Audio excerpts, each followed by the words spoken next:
Sous un ciel clair du Congo central, l'effervescence était palpable le jeudi 7 mai 2026 à la bifurcation de la route nationale numéro 1, point stratégique reliant Kwilungongo à Kimpangu. C'est dans ces décors chargés d'espoir qu'a eu lieu la cérémonie coutumière de bénédiction officielle du projet routier Kwilungongo-Kimpangu, long de 96 km. Autorités politico-administratives, chefs coutumiers, notables locaux, habitants et invités de marque ont répondu présents à cette rencontre symbolique organisée dans une ambiance à la fois solennelle et festive. Dès l'arrivée des autorités, les gardiens de la tradition ont procédé à un rituel ancestral de bénédiction, invoquant la protection des ancêtres et la réussite des travaux à venir. Un moment fort en émotion, accueilli avec respect et ferveur par l'assistance. Dans leurs interventions respectives, le chef des secteurs ainsi que l'administrateur du territoire de Mbanza-Ngungu ont souligné l'importance stratégique de cette infrastructure routière. Selon eux,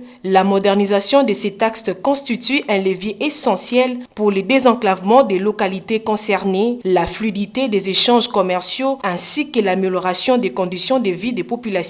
La cérémonie s'est achevée dans une atmosphère conviviale, marquant une nouvelle étape dans l'évolution de ces vastes projets de développement régional. Pour couronner cette journée historique, une réception a été organisée au restaurant La Cave d'Espoir, symbole de l'engagement collectif des différents acteurs autour de la réussite du projet. Il convient de rappeler que, la veille de cette cérémonie coutumière, une équipe de l'Agence congolaise de grands travaux avait effectué une mission administrative et technique sur les terrains afin d'évaluer les aspects organisationnels et techniques du chantier.